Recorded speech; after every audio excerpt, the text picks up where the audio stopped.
ప్రియ దేవుని బిడ్డలారా, బైబిల్ చదవటం వినటం వల్ల మనలో విశ్వాసం పెరుగుతుంది. మన మార్గానికి త్రోవ చూపుతుంది. సమస్త జనులను శిష్యులనుగా చేయుడి మత్తయి 28:19 వచనంలో దేవుని వాక్యం తెలియచేస్తోంది. తెలుగు బైబిల్స్ను ఆర్ఆర్కే మూర్తి గారు రీసెర్చ్ చేసి విశ్లేషణ చేసిన బైబిల్లోని ప్రతి అధ్యాయాలను వచనాలను వరుస క్రమంలో అనగా ఆదికాండం నుండి ప్రకటనా గ్రంథం వరకు ఇవ్వబడుతుంది. ప్రతి ఒక్కరూ ఆధ్యాత్మికంగా విశ్వాసంలో బలపడి మీ జీవితంలో ఎదుర్కొంటున్న సమస్యల నుండి విడుదల పొందండి.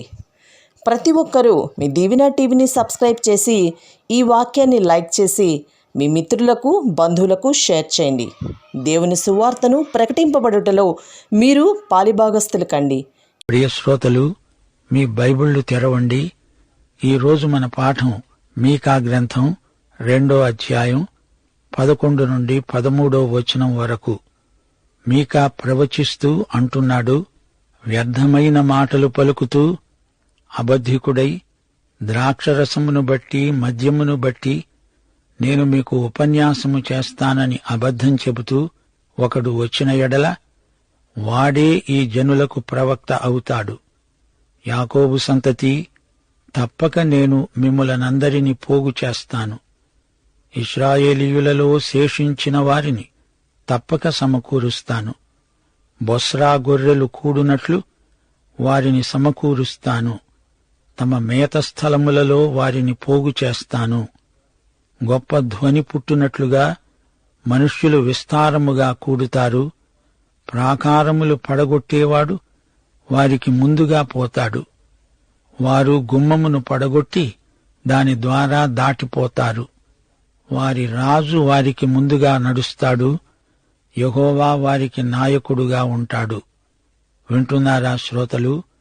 మోసగాడు, అబద్ధికుడు ఎవడైనా వచ్చి ఎక్కువ ద్రాక్షరసము మద్యము మాకు పోస్తే మేము మీకు దైవావేశంతో బోధిస్తాము అంటూ అబద్ధాలు చెబుతారు.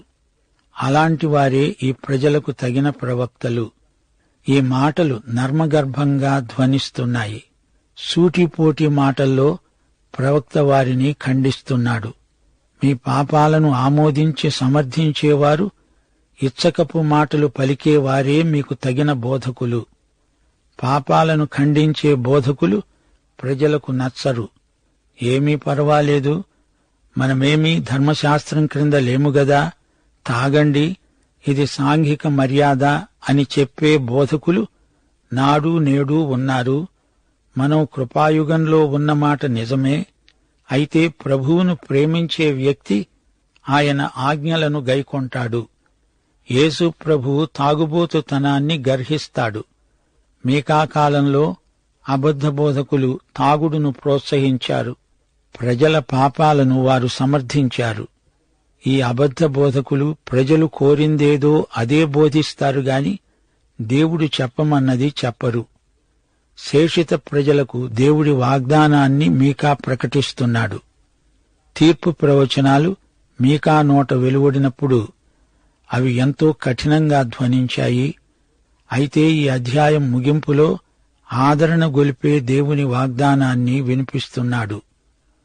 ముసురు పట్టినప్పుడు, చీకట్లు అలుముకున్నప్పుడు కాంతి రేఖలాగా దేవుని వాగ్దానం వారికి ఊరట కలిగించింది. యాకోబు వంశీకులారా, తరువాత ఉత్తరోత్తర మిమ్మల్నందరినీ తప్పకుండా పోగు చేస్తాను. ఇశ్రాయేలు ప్రజలో మిగిలిన వారిని సమకూర్చి తీరతాను. దొడ్డిలో ఉన్న గొర్రెల్లారా, మేత స్థలంలో ఉన్న మందల్లాగా వారిని సమకూరుస్తాను. ఈ స్థలాలలో అంతటా మనుషులు చేసే కలకలం వినపడుతూ ఉంటుంది.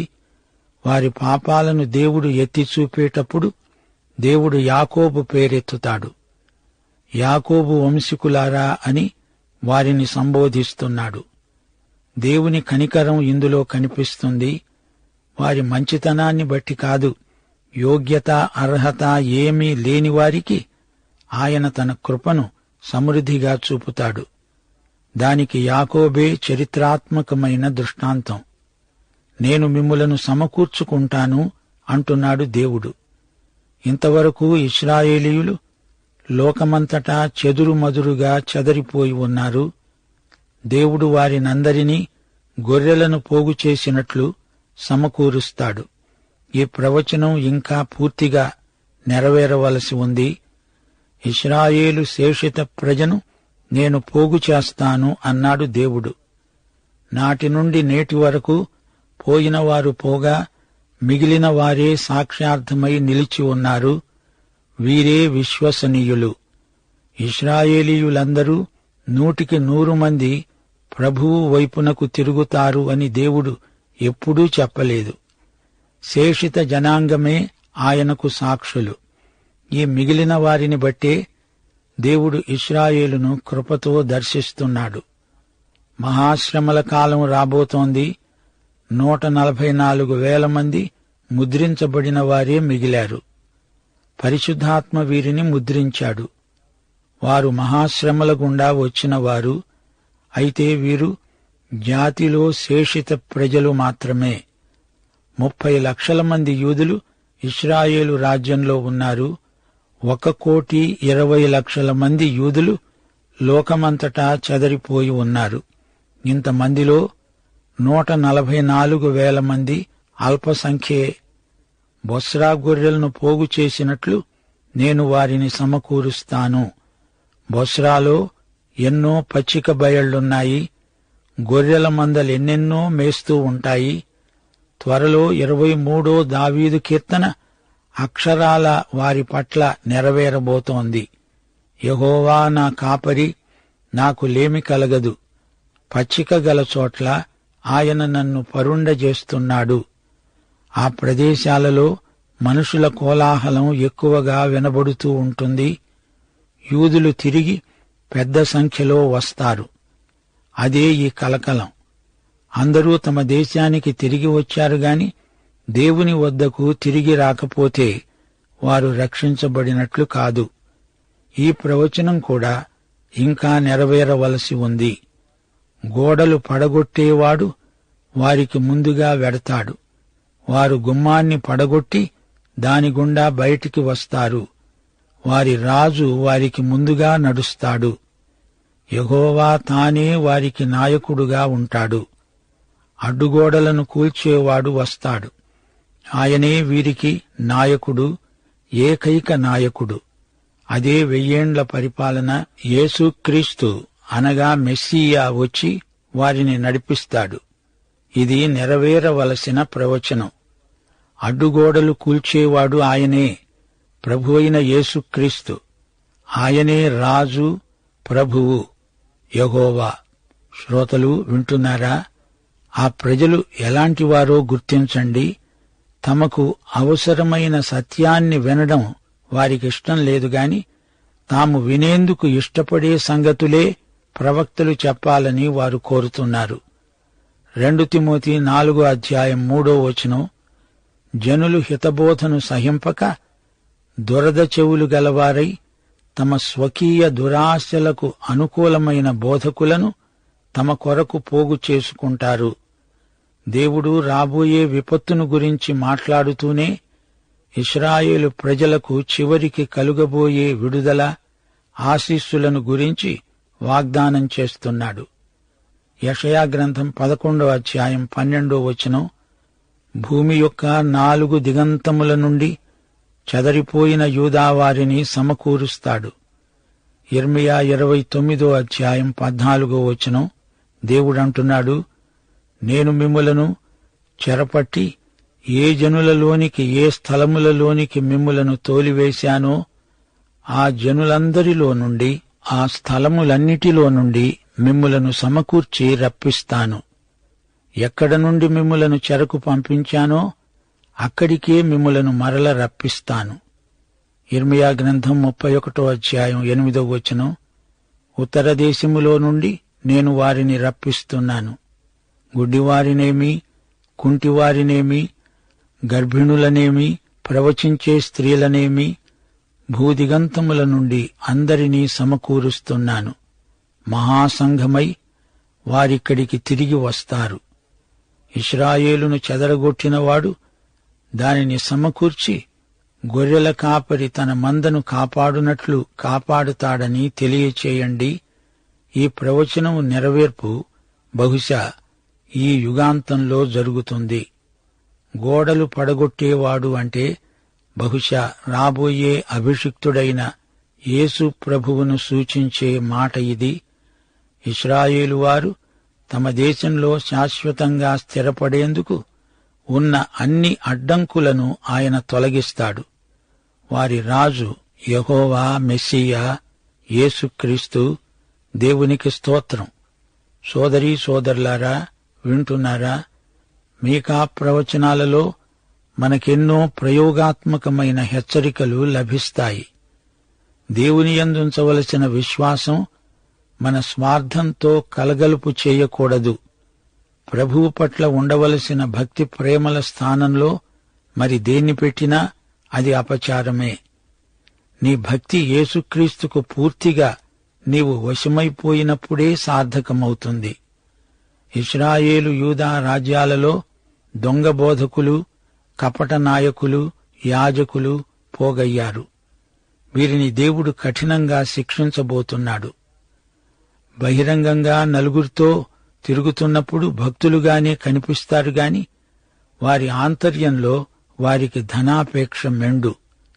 స్వార్థపూరితమైన అధికారకాంక్ష వారిని నింపివేసింది.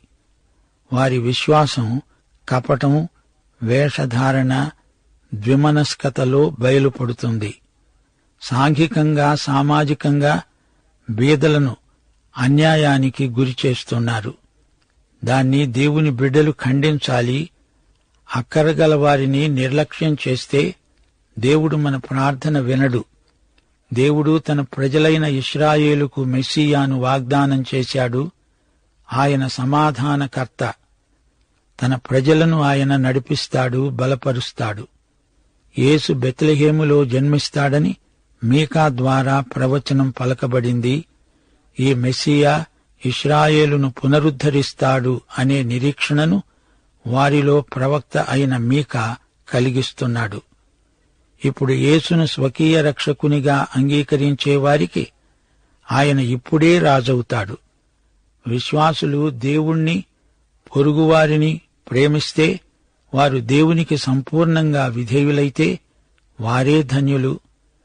దేవుని యందు అసలైన సిసలైన విశ్వాసమున్నవారు దయా, కనికరము, న్యాయము గలవారై ఇతరులకు ఉపకారమే చేయగోరుతారు. మన కుటుంబంలో, మన సంఘంలో, సమాజంలో దేవుని ప్రజలు యేసుక్రీస్తుకు కలిగిన మనస్సు తాము కలిగి ఉండాలి. దేవుణ్ణి ఎవరైనా సంతోషపెట్టాలంటే ఇదే మార్గం. మీకా కాలంలో కపట బోధకులు చెలరేగారు, ప్రజలను పెడతోవ పట్టించారు. పాపభూయిష్టమైన ప్రజల జీవితాలను సరిదిద్దటం పోయి వారిని ప్రోత్సహించారు. అందుకే ఆ బోధకులకు ప్రజల మధ్య మంచి పేరుంది. ప్రజలలో నైతిక విలువలు అడుగంటిపోయినా, ఆధ్యాత్మిక ప్రమాణాలు పూర్తిగా దిగజారిపోయినా వారినేమీ అనరు. నరకం ఉందా అంటే ఆ సంగతేమీ పట్టించుకోవద్దు, అది మనల్నేమీ చెయ్యదులే అని ఈ కపట బోధకులు ప్రజలకు హామీ ఇవ్వసాగారు. అయితే దేవుని సేవకుడు ప్రేమ గలిగి సత్యం చెబుతాడు. ప్రజలకు ఇష్టమైనా కష్టమైనా దేవుని వాక్య సత్యాలను యథార్థంగా ఉన్నది ఉన్నట్లు చెప్పేవాడే దైవ సేవకుడు, బోధకుడు, ప్రవక్త.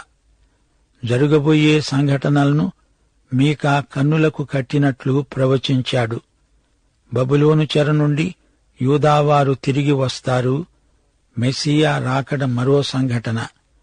భవిష్యత్తులో జరగబోయేదంతా దేవుడు తన ప్రవక్తలకు చూపుతాడు. తాము చూచిందే ప్రవక్తలు ప్రజలకు చెబుతారు. ప్రవక్త దేవుని మూలంగా పలుకుతాడు. అయితే ఇందులో ఒక విశేషముంది. బబులోను చెరకు, మెస్సియా రాకడకు మధ్య ఎంత ఎడముంది అనేది ప్రవక్తలు చెప్పలేదు గాని ఈ రెండు సంఘటనలు జరుగుతాయి అని మటుకు చెప్పారు. దేవుడు అంతవరకే వారికది బయలుపరిచాడు. ప్రవచనమంటే తేదీలు చెప్పటం కాదు, అది ఎలా, ఎప్పుడు, ఎక్కడ అనే వివరాలు చెప్పటమూ కాదు. ఫలాని సంఘటన జరగబోతోంది గనుక ప్రజలారా సిద్ధంగా ఉండండి అని ప్రజలను మేల్కొల్పటానికే దేవుడు తన ప్రవక్తలను వాడుకున్నాడు. ఈ విషయం మనం గ్రహించాలి. ప్రజలు తమ పాపాలను విడిచిపెట్టిన వెంటనే మారుమనస్సు పొందిన వారై దేవుని యందలి తమ విశ్వాసాన్ని బలపరుచుకోవాలి. అది దేవుని చిత్తం. ప్రవచనాల వల్ల ప్రజలకు నిరీక్షణ కలుగుతుంది. వారు వెంటనే తమ పాపాలను విడిచిపెడతారు, దేవుని వైపు తిరుగుతారు. కీర్తనలు 106:47 యెహోవా మా దేవా, మమ్మును రక్షించు. మేము నీ పరిశుద్ధ నామమునకు కృతజ్ఞతాస్తుతులు సమర్పించున్నట్లు, నిన్ను స్తుతిస్తూ మేము అతిశయించున్నట్లు అన్యజనులలో నుండి మమ్మును పోగు చెయ్యి. ఇది వారి ప్రార్థన. దేవుడు వారి ప్రార్థన విన్నాడు, జవాబిచ్చాడు. యెషయా గ్రంథం 11:11 ఆ దినమున శేషించే తన ప్రజల శేషమును అష్షూరులో నుండి, ఈజిప్టులో నుండి, పత్రోసులో నుండి, కూషులో నుండి, ఏలాములో నుండి, షీనారులో నుండి, హమాతులో నుండి, సముద్ర ద్వీపములో నుండి విడిపించి రప్పించడానికి యెహోవా రెండో మారు తన చెయ్యి చాపుతాడు. మీకా గ్రంథం 4:12 అంటోంది, కళ్ళములో ఒకడు పనలు కూర్చున్నట్లు యెహోవా వారిని సమకూరుస్తాడు. అయితే వారు ఆయన తలంపులు తెలుసుకోకుండా ఉన్నారు. ఆయన ఆలోచన వారు గ్రహించకుండా ఉన్నారు. అయితే ప్రియశ్రోతలు, దేవుని బిడ్డలమైన మనం ఆయన వాక్యాన్ని శ్రద్ధగా పరిశీలించి దేవుని ఆలోచనలను, ఆయన తలంపులను గ్రహించగలం. ఆమోసు గ్రంథం 3:7 తన సేవకులైన ప్రవక్తలకు తాను సంకల్పించినది బయలుపరచకుండా ప్రభువైన యెహోవా ఏమీ చెయ్యడు. దేవుని రహస్యాలోచన, ఆయన యొక్క భవిష్యత్ ప్రణాళిక దేవుని వాక్యంలో పొందుపరచబడి ఉన్నాయి. మనం అందుకే వాక్యాన్ని లోతుగా ధ్యానించాల్సిన అవసరం ఎంతైనా ఉంది. మన జీవితాలను దేవుని వాక్యానికి అనుగుణంగా మనం మలచుకోవాలి. దేవుని చిత్తాన్ని నేర్చుకోవాలి. దేవుని ప్రేమ శాశ్వతమైనది, అది మారనిది. ఆయన కనికరము ఎంతో గొప్పది. ఆయన పశ్చాత్తప్తులను క్షమిస్తాడు. ఆయన చెప్పినట్లు చేసేవారు ధన్యులు. దేవునికి స్తోత్రం. దేవునియందు నిరీక్షణ కలిగి జీవించాలి. నీవు దేవుణ్ణి నమ్మటం కాదు, దేవుడు నిన్ను నమ్మగలడా?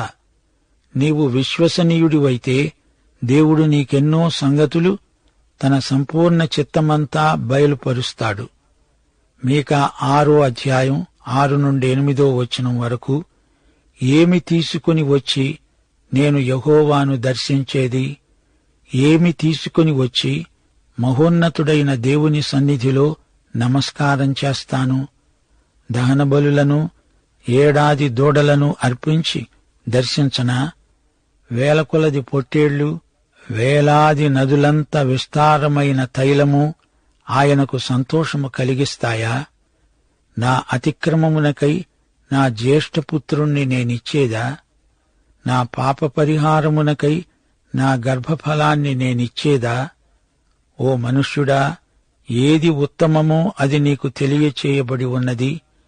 న్యాయముగా నడుచుకోవడము, కనికరమును ప్రేమించటము, దీనమనస్సు కలిగి నీ దేవుని ఎదుట ప్రవర్తించటము, ఇంతే కదా యెహోవా నిన్నడుగుతున్నాడు. ప్రియ శ్రోతలు, ఈ పాఠం ముగింపులో 2:13 మళ్లీ జ్ఞాపకం చేయగోరుతాము. వారి రాజు వారికి ముందుగా నడుస్తాడు, యెహోవా వారికి నాయకుడుగా ఉంటాడు. లోకంలో మనుషులు పాపదాస్యంలో ఉన్నారు. శరీరానుసారమైన మనస్సు దేవునికి విరోధం. ఈ లోకమనే ఈజిప్టు నుండి మనలను నడిపించి స్వేచ్ఛనిచ్చేవాడు యేసే. అలనాడు మోషే ఇశ్రాయేలును ఈజిప్టు నుండి నడిపించాడు. కోరెషు బబులోనులో నుండి వారిని విడిపించాడు. ఈ రోజున మోషే కంటే, కోరెషు కంటే శ్రేష్ఠుడు మన ప్రభువైన యేసుక్రీస్తు. ఆయనే సైతాను ప్రాకారాలను పడగొట్టేవాడు. ఆయన మనకు ముందుగా నడుస్తున్నాడు. మనం సైతాను గుమ్మమును పడగొట్టి దాని ద్వారా దాటిపోతాము. యేసే మన విమోచకుడు. ఆయన మన దాస్య శృంఖలాలను తెంచివేశాడు, చెరసాల గుమ్మాలను వెరగ్గొట్టాడు. మన ఆత్మలను వెలుగులోకి, స్వాతంత్ర్యమిచ్చే ఆత్మ నియమములోకి నడిపించాడు. బందీలమైన మనకు ఆయన విడుదల ప్రకటించాడు. చెరసాల నుండి మనకు శాశ్వత ముక్తి ప్రసాదించాడు. దేవునికి స్తోత్రం. బొస్రా గొర్రెలు కూడునట్లు నేను వారిని సమకూరుస్తాను. మనుషులు గొర్రెల్లాగా లోకమంతటా చెదరిపోయి ఉన్నారు. మనం సువార్త ద్వారా క్రీస్తునందు పోగు చేయబడిన బొస్రా గొర్రెలం. మనం యేసుమందకు చెందిన గొర్రెలమయ్యాము. ఇది రాజకీయం కాదు, మత సామాజిక సంస్థ కాదు. క్రీస్తు సువార్తే ఈ మానవ గొర్రెలను ఏకం చెయ్యగలదు. ప్రభువే స్వయంగా చెప్పాడు గదా, నేను పైకి ఎత్తబడిన ఎడల అందరినీ నా వద్దకు ఆకర్షించుకుంటాను. క్రీస్తునందలి ఈ సమైక్యత, ఈ సహోదరత్వము అనితర సాధ్యం. క్రీస్తు వెలుగు, క్రీస్తు జీవం, క్రీస్తు రాజ్యం. మనమంతా క్రీస్తునందు కేంద్రీకరించబడిన కిరణాలం. ఇది క్రీస్తునందే సుసాధ్యం. పాఠం ఇంతటితో సమాప్తం. ప్రభువైన యేసుక్రీస్తు వారి దివ్యకృప, తండ్రి అయిన దేవుని పరమ ప్రేమ, పరిశుద్ధాత్మ యొక్క అన్యోన్య సహవాసము మనకందరికీ సదాకాలము తోడై ఉండునుగాక. ఆమేన్.